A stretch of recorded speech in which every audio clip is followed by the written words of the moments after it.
तो BPSC master अकादमी में आप सभी दोस्तों को नमस्कार। आज मैं लेकर आया हूँ दोस्तों लूसेंट पार्ट 2 क्लास, जो दरोगा संबंधित रिवीजन, बीपीएससी संबंधित रिवीजन कराया जाता है, जो जीके हिस्ट्री से संबंधित अभी पोर्शन है दोस्तों।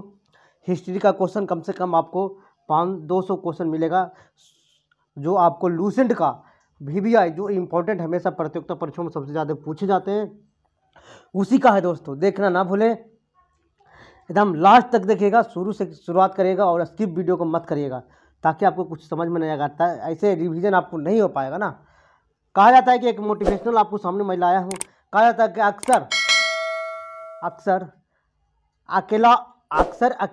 अकेलेपन से, सुनिएगा दोस्तों, अक्सर अकेलेपन से वही गुजरता है जो जिंदगी में सही फैसला को चुनता है। जिंदगी में सही फैसलों को क्या करता है? चुनता। वही आदमी गुजरता है अकेलेपन से जो अक्सर हमेशा ज़िंदगी में सही फैसला को चुन लेता है दोस्तों, ये वही गुजरता। अगर आप मेरे चैनल पर पहली बार आए हैं तो दोस्तों क्या करना है, सबसे पहले आप वीडियो पर गए होंगे तो क्या करना है, लाइक कर दीजिएगा, उसके बाद सब्सक्राइब कर लीजिएगा, उसके बाद बेल आइकन घंटी को दबाइएगा, उसके बाद क्या करना है, वीडियो को शेयर कर दीजिएगा। उसके बाद आज का पहला क्वेश्चन है दोस्तों, आप सभी दोस्तों को कहा जाता है कि हेनसांग के अध्ययन के समय नालंदा विश्वविद्यालय कुलपति का आचार्य कौन थे? शीलभद्र थे। हम बताए थे इसके पहले कि जब हेनसांग अध्ययन कर रहा था नालंदा विश्वविद्यालय में, तो वहाँ उस समय कुलपति आचार्य शीलभद्र थे। यह विश्वविद्यालय बौद्ध दर्शन के लिए प्रसिद्ध था। किस दर्शन के लिए? बौद्ध दर्शन के लिए प्रसिद्ध था दोस्तों। उसके बाद आते इत सिंह, 7वीं शताब्दी में, कितनी शताब्दी में? 7वीं शताब्दी के अंत में भारत आया। कब आया? भारत आया, और अपने विवरण को नालंदा विश्वविद्यालय, विक्रम विश्वविद्यालय तथा अपने समय भारत का वर्णन किया। समझिएगा बात को। कह रहा है कि इत सिंह जो आया 7वीं शताब्दी में आया, लेकिन भारत आया और अपने समय में नालंदा विश्वविद्यालय और विक्रम विश्वविद्यालय को अपने समय का भारत का ये वर्णन किया। उन्होंने वर्णन किया, बहुत सारी बुकों लिखा है दोस्तों, उसमें अपना ये भारत के बारे में वर्णन किया। उसके बाद आते हैं दोस्तों, आते हैं अलबरूनी आता है। पूछता ये भी कभी कभी, अलबरूनी जो है, मैंने कहाँ का लेखक था? तो अरबी लेखक था। अलबरूनी कहाँ का? अरबी लेखक था। यह महमूद गजनबी के समय भारत आया था। पूछता है कि अलबरूनी किसके समय भारत आया था? तो मोहम्मद गजनबी के समय भारत आया। अरबी में लिखी गई उसकी कृति है किताबुल हिंद, पुस्तक बहुत फेमस है दोस्तों, वीवीआई। तहकीक-ए-हिंद या भारत की खोज आज भी इतिहासकारों के लिए एक महत्वपूर्ण स्रोत है दोस्तों। आज भी भारत के लिए एक महत्वपूर्ण स्रोत है, यानी स्रोत है, भारत का खोज भी है। यह एक विस्तृत ग्रंथ जो धर्म, दर्शन, त्यौहार और खगोल विज्ञान, रीति रिवाज, प्रथाओं, सामाजिक जीवन, भार, तौल, मापन विधियों को, मूर्तिकला, कानून, मापतंत्र, विज्ञान आदि विषयों के आधार पर 80 अध्यायों में विभाजित किया। देखिए, इन्होंने जो भी बुक लिखा है उसमें क्या क्या है कि दर्शन को जोड़ दिया है, त्योहारों को जोड़ दिया है, खगोल विज्ञान को भी जोड़ दिया है, रीति रिवाज जो चल रहा था उसको जोड़ दिया है, पर्दा प्रथाओं को जोड़ दिया है। समझिएगा बात को। पर्दा प्रथाओं, सामाजिक में जीवन में, सामाजिक जीवन में क्या क्या परिवर्तन होने वाला है, मैंने क्या क्या परिवर्तन होता है, उसको बारे में उन्होंने लिखा। भार, नापतौल, यानी उस समय के जो क्रय विक्रय मूल्य होते थे, लेन देन की प्रक्रिया जो होता था, वो माप और तौल के किया से जाता है दोस्तों, तो क्या जाता है उसका भी उन्होंने वर्णन किया है। उसके बाद मूर्तिकला और कानून मापतंत्र, मूर्तिकला और कानून मापतंत्र का भी वर्णन किया है।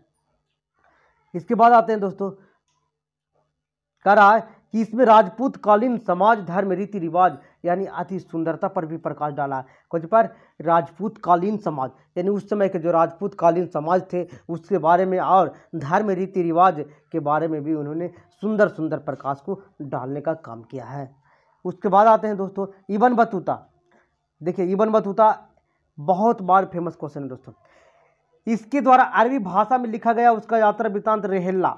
पूछता है रेहल्ला पुस्तक का लेखक कौन है? तो इब्न बतूता। रेहल्ला पुस्तक के लेखक कौन है? तो इब्न बतूता। उन्होंने 14वीं शताब्दी में, कितनी शताब्दी में? 14वीं शताब्दी में भारतीय उपमहाद्वीपों के सामाजिक तथा सांस्कृतिक जीवन के विषय में बहुत ही सुंदर सुंदर, प्रचुर तथा रोचक जानकारियाँ देता था। बहुत क्या क्या, माने 14वीं शताब्दी के आसपास में शताब्दी में भारतीय उपमहाद्वीप और सामाजिक सांस्कृतिक जीवन के विषयों में बहुत सुंदर सुंदर उन्हें रोचक जानकारियाँ दिया था। 1333 ईस्वी में दिल्ली पहुंचने पर इसकी विविधता से प्रभावित होकर सुल्तान मोहम्मद बिन तुगलक ने दिल्ली का काजी नियुक्त किया गया। जब दिल्ली आया था और इसका इतना विद्वान था दोस्तों, इतना इसको बुद्धि विवेक था कि उससे मोहम्मद बिन तुगलक ने प्रभावित हो गया, और जब प्रभावित हो गया तब उसको दिल्ली का काजी नियुक्त किया गया। क्या क्या नियुक्त किया गया? काजी नियुक्त किया गया दिल्ली का, याद रखिएगा। अब आते हैं, तारकनाथ आया था, तारकनाथ आया था, तारकनाथ आया था। देखते हैं तारकनाथ क्या क्या क्या है। तारानाथ यह तिब्बती लेखक है। सबसे पहले तो आपको पहला क्वेश्चन होगा, तारानाथ कहाँ के था? तो तिब्बत के था। इसने कयूंगुर, कंगयूर तथा तंगयूर नामक ग्रंथ का रचना किया। तंगयूर और कंगयूर नामक ग्रंथ का रचना किसने किया? तारकनाथ ने किया। इसे भारतीय इतिहास के बारे में जानकारी मिलता है, मैंने इनसे भी भारतीय इतिहास के बारे में जानकारी मिलता है। अब आते हैं, दूसरा नंबर है दोस्तों मार्को पोलो। दूसरा नंबर में मार्को पोलो। दूसरा नंबर में कौन है? Marco Polo. या 13वीं शताब्दी के अंत में पांडव वंश, पांडव जो 13वीं शताब्दी के अंत में पांडव देश की यात्रा पर आया। पांड्य देश की यात्रा पर आया। इसका विवरण पांड्य इतिहास के अध्ययन के लिए उपयोगी है मार्को पोलो। तब मार्को पोलो ये पूछता है दोस्तों कि मार्को पोलो कितवीं शताब्दी में भारत आया? तो याद रखना है आपको है 13वीं शताब्दी में भारत आया। कितवीं शताब्दी में? 13वीं शताब्दी में भारत आया, है ना, याद रखिएगा। अब आते हैं पुरातत्व या साक्ष्य के आधार पर उसको क्या करता है, पुरातत्व संबंधी साक्ष्य से मिलने वाला जानकारियाँ। भारतीय पुरातत्व शास्त्र का पितामह, पुरातत्व शास्त्र का पितामह जो फादर ऑफ इंडियन या archaeology sir Alexander Cunningham, sir Alexander Cunningham को कहा जाता है। बात समझिएगा, पुरातत्व शास्त्र का पिता अगर कहेगा तो sir Alexander Cunningham, sir Alexander Cunningham. Sir Alexander क्या है? कनिंघम है ना। देखिए 1400 ईस्वी अभिलेख बोगाज कोई, 1400 ईस्वी के अभिलेख बोगाज कोई जो एशिया माइनर से वैदिक देवता मित्र, वरुण, इंद्र, नासक, अश्विनी के नाम मिलते हैं। देखिए कहा जाता है कि 1400 ईस्वी के पूर्व के, समझ रहे हैं ना, 1400 ईस्वी के पूर्व के अभिलेख में बोगाज कोई जो एशिया माइनर से वैदिक में जो देवी देवता है, यानी वैदिक में देवता मित्र, वरुण, इंद्र और नसत्य, अश्विनी के नाम से जो मिलता है, इनका भी में बोगाज कोई में जो देवता है उससे इनका संबंध का मिलाव होता है, यानी उनसे कुछ मिलता जुलता इनका है।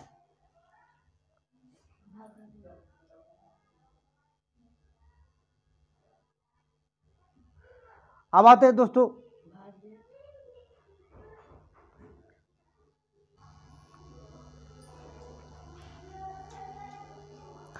कहा जाता मध्य भारत में भागवत धर्म के विकसित होने का प्रमाण यवन राजदूत होलियोडोरस के बेसनगर विदिशा गरुड़ स्तंभ लेख से प्राप्त होता है। देखिएगा मध्य भारत में भागवत धर्म का जो विकसित होने का प्रमाण मिला था दोस्तों, यवन राजदूत होलियोडोरस के बेसनर के गरुड़ स्तंभ से लेख से प्राप्त होता है। कौन सा स्तंभ से? गरुड़ स्तंभ लेख से प्राप्त होता है। पूछता है क्वेश्चन, भागवत धर्म विकसित होने का प्रमाण कौन सा? तो बेसनर अभिलेख से इसको प्रमाण स्तंभ या गरुड़ स्तंभ लेख से इसका प्राप्त होता है। सर्वप्रथम भारतवर्ष का जिक्र हाथी गुफा अभिलेख में किया गया था। कौन सा अभिलेख में? हाथी गुफा अभिलेख में इसका किया गया था। बहुत फेमस क्वेश्चन है दोस्तों। सर्वप्रथम भारतवर्ष का जिक्र हाथी गुफा अभिलेख में किया था। सर्वप्रथम दुर्भिक्ष का जानकारी देने वाला अभिलेख सोहगौरा अभिलेख है। इस अभिलेख का संकट काल में उपयोग हेतु खाद्यान्न सुरक्षित करने का प्रयोग किया गया था, उल्लेख मिलता है। माने जब संकट के समय आया तो दुर्भिक्ष की जानकारी देने वाला अभिलेख था सोहगौरा। कौन सा? सोहगौरा। और सोहगौरा में अभिलेख में संकट काल के समय इसमें खाद्यान्न जो सुरक्षित रखने का प्रमाण मिला है।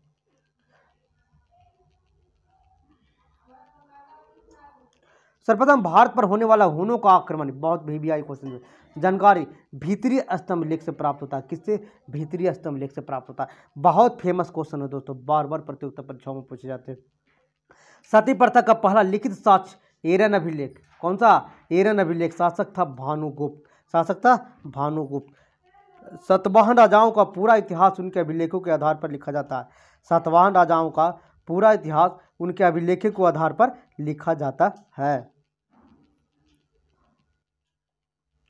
रेशम बुनकरों की श्रेणी की जानकारी मंदसौर अभिलेख से प्राप्त होता है। रेशम जो बुनकर है, जानकारी मंदसौर अभिलेख से प्राप्त होता है। किससे? मंदसौर अभिलेख से प्राप्त होता है। बहुत फेमस क्वेश्चन है दोस्तों, बार बार पूछे जाते हैं। हर एक प्रतियोगिता परीक्षा में कुछ न कुछ कहीं ना कभी आपको मिल ही जाएंगे। कश्मीरी नवपाषाणिक पुरा स्थल, कश्मीर में एक नवपाषाण काल का जो पूरा स्थल मिला, जिसे बुर्जहोम या गड्ढा वाला घर कहा जाता है।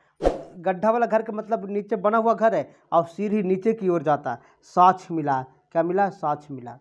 इसे उतारने के लिए सीढ़ियाँ होती थी। उतारने के लिए क्या होता था? सीढ़ियाँ होता था। प्राचीनतम सिक्कों का आहत सिक्के कहा जाता है। प्राचीन सिक्का है ना, उसको आहत सिक्के कहा जाता था। इसी को साहित्य में कांसापर्ण कहा जाता था। किसको कहा जाता? कांसापर्ण कहा जाता था। सर्वप्रथम सिक्कों पर लेख लिखने के यवन शासकों ने पूछता है दोस्तों कि सबसे पहले सिक्कों पर लेख लिखने का काम कौन किया? तो यवन शासकों ने किया। कौन किया? यवन शासकों ने किया। समुद्रगुप्त की बीना बजाती हुई सिक्के का होने का प्रमाण मिला। समुद्रगुप्त को सिक्का बजाते हुए है ना, प्रेमी होने का प्रमाण मिला है। किसको? समुद्रगुप्त को मिला है। अरिकिमेडु जो पड़ता पांडुचेरी के निकट, क्या पड़ता? पांडुचेरी। रोमन सिक्के किससे प्राप्त हुआ? रोमन सिक्के प्राप्त हुए हैं। पूछता है रोमन का सिक्के कहाँ से प्राप्त हुआ? तो अरिकिमेडु जो कहाँ? पांडुचेरी के निकट पड़ता है।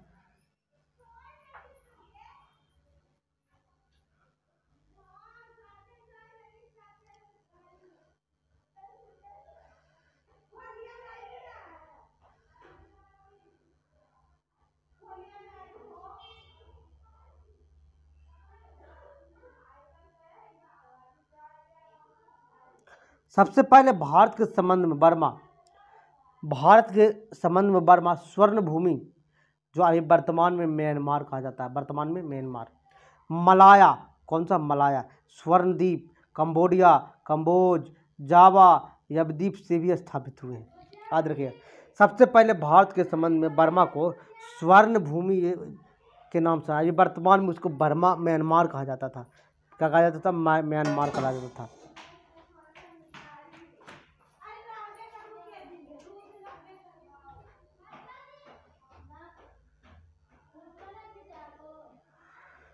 हाथी गुफा अभिलेख जो कलिंग राजा खारवेल से संबंधित है। कौन सी? हाथी गुफा अभिलेख है ना, तो वो जो शासक था वो कलिंग राजा खारवेल से संबंधित है। जूनागढ़ अभिलेख रुद्रदामन से संबंधित है। नासिक अभिलेख गौतमी बल्लवी से संबंधित है। प्रयाग स्तंभ लेख समुद्रगुप्त से संबंधित है। ऐहोल अभिलेख पुलकेशिन द्वितीय से संबंधित है। याद रखिएगा, ये सब बार बार प्रतियोगिता परीक्षाओं में पूछे जाते हैं दोस्तों। मंदसौर अभिलेख मालवा नरेश यशोवर्मन से संबंधित है। ग्वालियर अभिलेख प्रतिहार नरेश भोज से संबंधित है। भीतरी एवं जूनागढ़ अभिलेख असगंधगुप्त से संबंधित है। देवपारा का जो अभिलेख है दोस्तों, बंगाल का शासक विजयसेन से संबंधित है। बंगाल का शासक विजयसेन से संबंधित है। अभिलेखों का अध्ययन एपिग्राफी कहलाता है। अभी अभिलेखों का अध्ययन क्या कहलाता है? एपिग्राफी कहलाता है। एपिग्राफी कहलाता है। उत्तर भारत के मंदिरों की कला का शैली नागर शैली, यानी उत्तर भारत कराएगा तो नागर शैली, और दक्षिण भारत कराएगा तो द्रविड़। देखिए, द से दक्षिण, द से द्रविड़। उत्तर के क्या हो जाएगा? नया नाम है तो उत्तर नागर शैली हो गया। मंदिर के निर्माण नगर और द्रविड़ दोनों शैली को अगर मिला देते हैं तो क्या बन जाएगा? बेसर शैली बन जाएगा। दोनों को मिला देंगे तो क्या बन जाएगा? बेसर शैली बन जाएगा। बेसर शैली बन जाएगा। पंचायतन, याद रखिए, पंचायतन शब्द मंदिर रचना शैली संबंधित है। किससे? मंदिर रचना शैली संबंधित। या एक हिंदू मंदिर था, पंचायतन शैली कहलाता था। पंचायतन शैली कहलाता था। जब मुख्य मंदिर 4 सहायक मंदिरों से घिरा होता था, यानी जो मुख्य मंदिर होता था 4 सहायक मंदिर उसको चारों बगल होता था और उससे वो घिराता था। पंचायतन मंदिर का एक उदाहरण में कंदरिया में मिला। कहाँ? कंदरिया में मिला। पंचायतन मंदिर के उदाहरण कहाँ मिला है? कंदरिया में मिला है।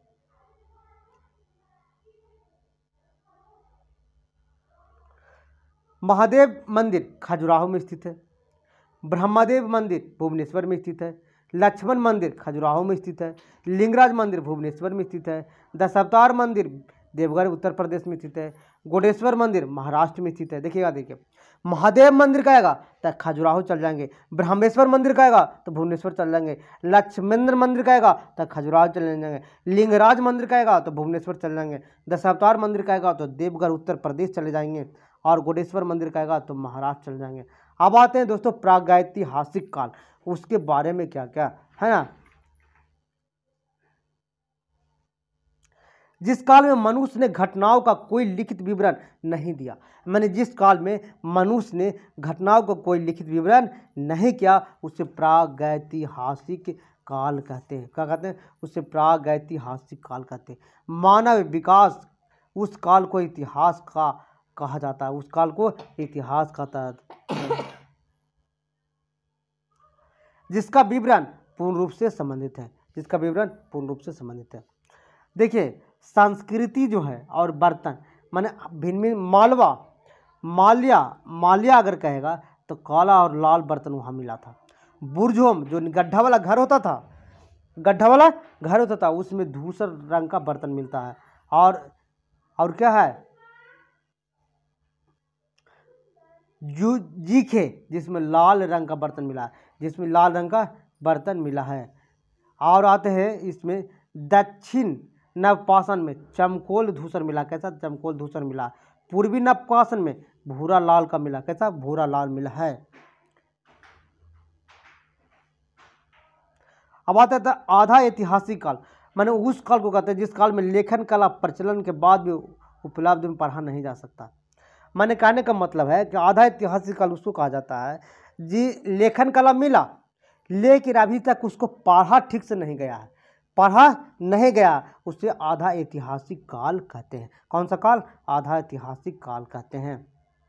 ज्ञानी मानव, अभिज्ञानी मानव का जो होमोसैपियंस क्या है? मानव का वैज्ञानिक नाम है। मानव का वैज्ञानिक नाम कौन सी है? होमोसैपियंस है। इसे प्रवेश धरती पर आज से लगभग 30 से 40 हजार वर्ष पूर्व हुआ था। कितना? 30 से 40 हजार वर्ष पूर्व हुआ था। पूर्व पाषाण युग या पूरा पाषाण काल के मानव की जीविका का मुख्य आधार शिकार था। शिकार पूरा पाषाण काल में आदि मानव के मनोरंजन के भी साधन थे। अब आते हैं दोस्तों, देखते हैं आग का आविष्कार। देखिएगा आग का आविष्कार पूरा पाषाण काल में। आग का आविष्कार कब हुआ था? पूरा पाषाण के। बहुत फेमस क्वेश्चन है दोस्तों, PBI क्वेश्चन है, याद रख लीजिए इसको। आग का जो आविष्कार है पूरा पाषाण काल में, एवं पहिए का आविष्कार नवपाषाण काल में। पहिए का आविष्कार नवपाषाण काल में। मनुष्य में अस्थायी निवास की प्रवृत्ति नवपाषाण काल में हुई तथा उसके सबसे पहले कुत्ता को पालतू बनाया था। सबसे पहले मनुष्य किसको पालतू बनाया था? कुत्ता को पालतू बनाया था। किसको? कुत्ता को पालतू बनाया था। मनुष्य ने सर्वप्रथम तांबा धातु का प्रयोग किया था। कौन धातु का? तांबा धातु। उसके द्वारा बनाए जाने वाला प्रथम औजार कुल्हाड़ी प्राप्त हुआ। कौन सा? कुल्हाड़ी है। जो प्राप्ति स्थल है अतिरपक्कम, प्राप्ति स्थल अतिरपक्कम है ना। अब आते हैं दोस्तों कृषि। कृषि का आविष्कार नवपाषाण काल में। जो प्रागैतिहासिक अन्न उत्पादक स्थल मेहरगढ़ पश्चिमी बलूचिस्तान में अवस्थित है। कृषि के लिए अपनाई गई सबसे प्राचीन फसल गेहूं था। पहली फसल है गेहूं। गेहूं कौन सा फसल है? पहली फसल है। एवं लेकिन मानव द्वारा सर्वप्रथम अनाज प्रयुक्त अनाज था। मानव द्वारा सर्वप्रथम प्रयुक्त अनाज था। चावल क्या था? अनाज था। कृषि प्रथम उदाहरण के लिए मेहरगढ़ से प्राप्त हुआ। पूछता है क्वेश्चन बार बार, कृषि का प्रथम उदाहरण मेहरगढ़ से प्राप्त हुआ। कोलीडहवा का संबंध चावल या के प्राचीनतम साक्ष्य प्राप्त हुआ। कोलीडहवा के प्राचीनतम साक्ष्य प्राप्त हुआ। पल्लवरम नामक स्थान पर प्रथम भारतीय प्रशासनिक कलाकृति की खोज हुई। पल्लवरम नामक स्थान पर प्रथम भारतीय पुरापाषाण कलाकृति का खोज हुआ था।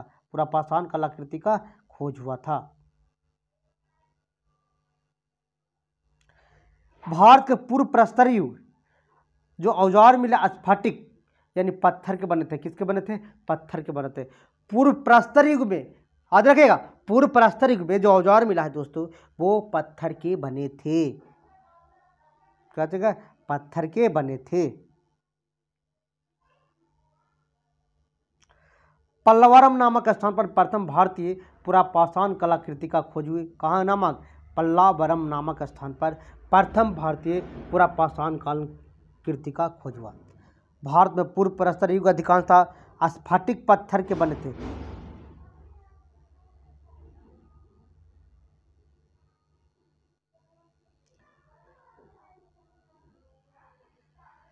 रॉबर्ट वुडफ्रूट के पहले व्यक्ति थे जिन्होंने 1863 ईस्वी में भारत में पूरा पाषाणकालीन औजार की खोज की। रॉबर्ट ब्रूसफुट पहले व्यक्ति थे जिन्होंने 1863 ईस्वी में भारत में पूरा पाषाणकालीन औजार की खोज किया।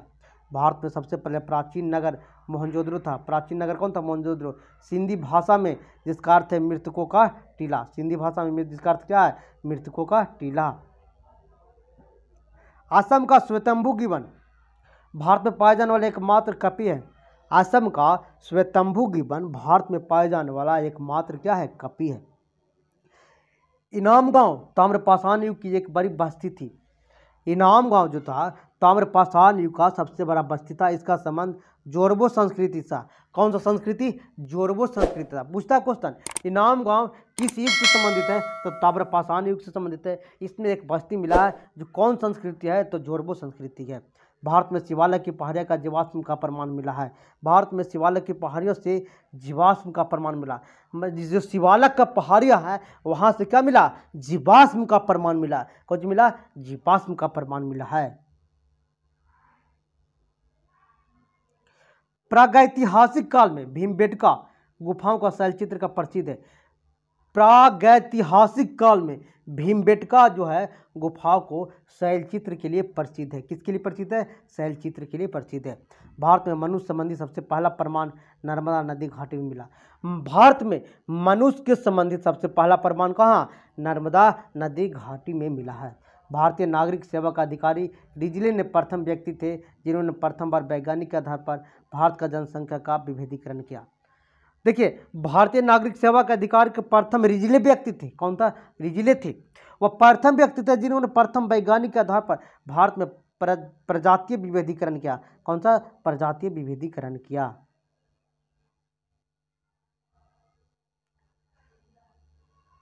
अब आते हैं दोस्तों, जरा सा पढ़ना है सिंधु सभ्यता के बारे में। रेडियो कार्बन 14 से है ना 14 विश्लेषण पद्धति के द्वारा सिंधु सभ्यता को सर्वप्रथम 2400 ईस्वी पूर्व या 1700 ईस्वी पूर्व में मानी गई थी। इसका विस्तार त्रिभुजाकार है। सिंधु सभ्यता को खोज 1921 में राय बहादुर दयाराम साहनी ने किया था। सिंधु सभ्यता की खोज कब किया था? 1921 ईस्वी में राय बहादुर दयाराम साहनी ने किया था। देखिए, इसका विस्तार जो है त्रिभुजाकार था। 2400 ईस्वी से 1700 ईस्वी पूर्व मानी गई थी। कार्बन 14 पद्धति के हिसाब से इसको खोजा। इसके बारे में नेक्स्ट क्लास में आपको मिलेंगे दोस्तों। अगर आप मेरे चैनल पर नए हैं तो क्या कर लीजिए? लाइक कर दीजिए और सब्सक्राइब कर लीजिए।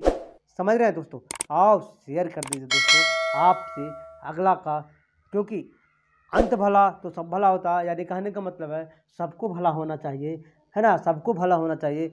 आप सीख जाइए, लोगों को भी सिखा दीजिए, लोगों को भी भेज दीजिए दोस्तों। तो थैंक यू।